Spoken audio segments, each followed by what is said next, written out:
me tell you something. You know what?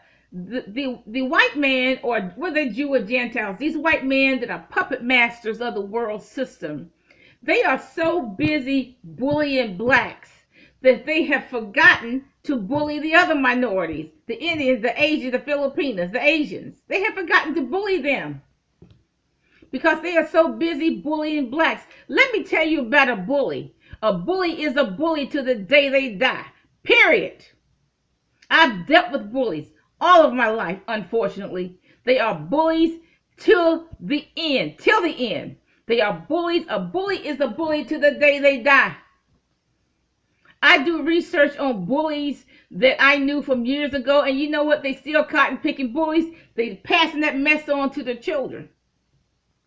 A bully is a bully to the day they die. They never change. Never, ever, ever change.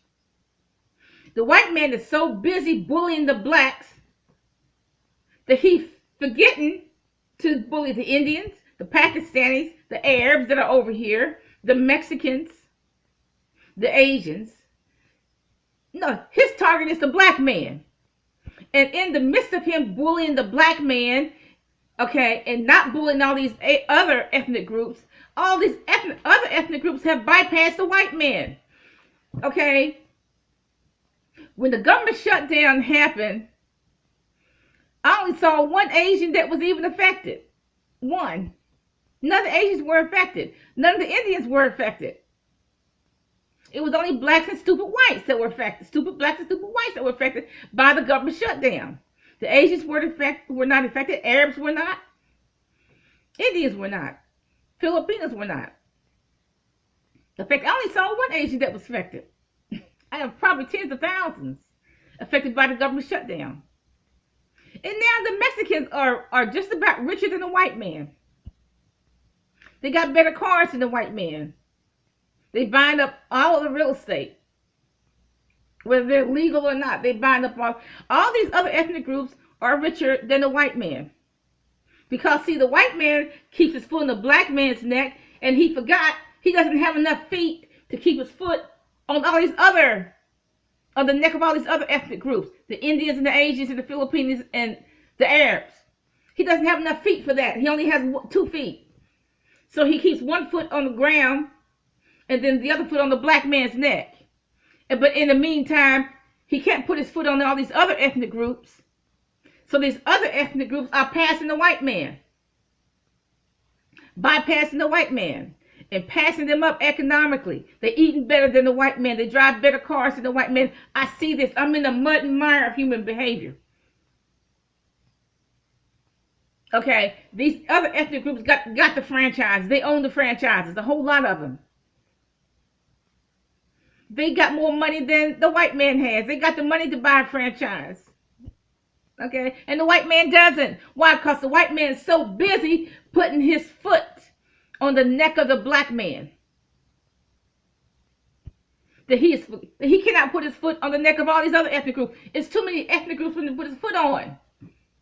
You got the Asians, and then the subgroup under the Asians is what? The Koreans, the Vietnamese, the Filipinos, and then you got the Arab nations, subgroup under them, India, Pakistan, Arab nations, Lebanon, Egypt, whatever. Okay, now you got the Central Americans. Then you got the subgroup under them. You got all these, the South Americans. You got the Brazilians, the Honduras, etc. It's too many people for the white man to keep his foot on. And he's still trying to keep his foot on the neck of the black man. That, you know what, he has kept his foot on the black man so long and so hard that all this other ethnic group has bypassed him financially, economically.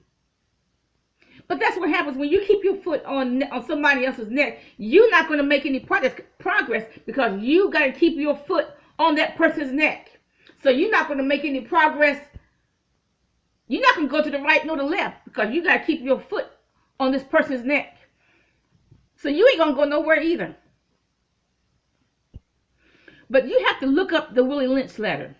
The whole idea is to keep blacks in slavery, plantation, dependent upon the white man. No black empowerment, no black businesses, no loans for a business. No loans. No franchises, no black businesses, no franchises. No. That's out of the question probably. Why? Because they want to keep us poor. They want to keep us dependent on them. Poor. They want to keep us poor. Poor. That's what they want. All these uber rich black people who are in sports, media, and music are not allowed to do anything for blacks, and they don't. They did not even build a $15,000 home for a poor black mother and her 2 or 3 children. They won't even do it. They won't even give loans. They won't build a clothing store or anything. It's forbidden. Forbidden for them to have a clothing store to economically empower any black person in any community, particularly LA. It's forbidden to do that. And this young man, he had a store. He was trying to empower blacks. That's a no-no. And they want us to believe it is gang related. They want us to believe that some deranged black man who probably didn't even know him, it was gang related. But you know what? There's a bigger conspiracy. They want us to believe that some bow-legged black man who didn't hardly know him killed him because he just doesn't like him. He had a beef. No. There's a bigger conspiracy. It's all about the plantation system, the Willie Lynch system. Have a nice day.